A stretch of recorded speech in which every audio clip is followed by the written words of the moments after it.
in a sense, we are engaged in a battle of soft power. We are, as I said earlier, doing a rebalancing, but we are also in many ways countering a lot of the legacy that we have inherited. Because the legacy is often raises question marks which continue. If you look even at the colonial legacy, you actually had a narrative which said that the colonial rulers came here to actually help us.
We in India, as a post-colonial society, I think today a post-colonial society re-establishing itself in the world stage as a civilization state, as one which offers its own culture, heritage, and traditions with a greater degree of confidence.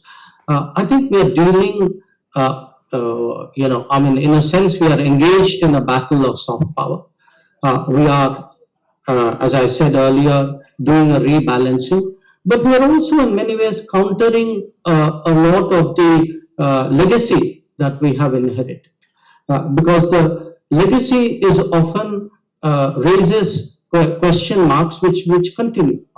If you look even at the colonial legacy, you actually had a narrative which said that the colonial rulers came here to actually help us. And even today, if you look at Western narratives, there would be the good that the British did by actually occupying this country.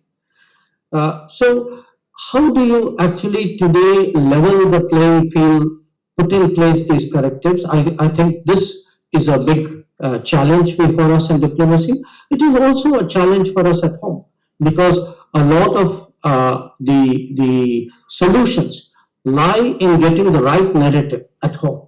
You can't have a skewed, distorted legacy narrative in India and then say, give me a fair deal in the international arena.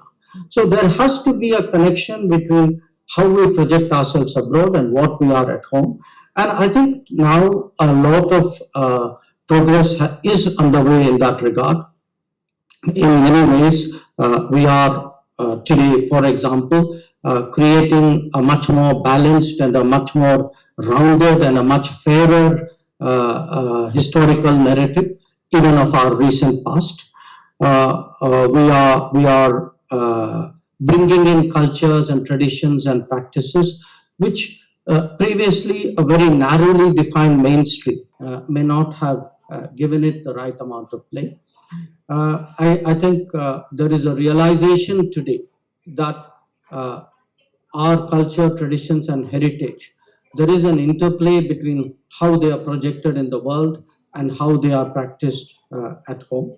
And this exercise, I would say, the cultural rebalancing at home, the cultural rebalancing abroad, I think this is part really of the long strategic game that is going on in international relations. So how do I see it as a foreign minister, as someone who has looked at the world and diplomacy? Where does soft power fit in the larger scheme of things? I regard it today, in fact, as absolutely central to the rebalancing which is going on in the world. A rebalancing which is already creating multipolarity. Typically, when we think of rebalancing, we look at the economic facet. We say, okay, these are the 20 countries with the largest GDP. Or we look at the military facet. We say, okay, these countries have nuclear weapons, or they have power projection, or they have a veto in the UN Security Council. But rebalancing is something much more, because beyond economics, beyond politics, beyond orthodox conventional parameters of strength and influence, that is really where soft power comes into play.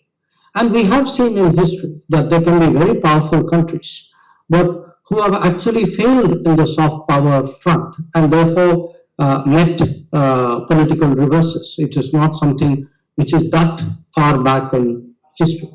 So I see today culture, that connecting through culture, the comfort that is growing about India, I see that actually as very, very central to the rebalancing, and something which works very much to India's advantage.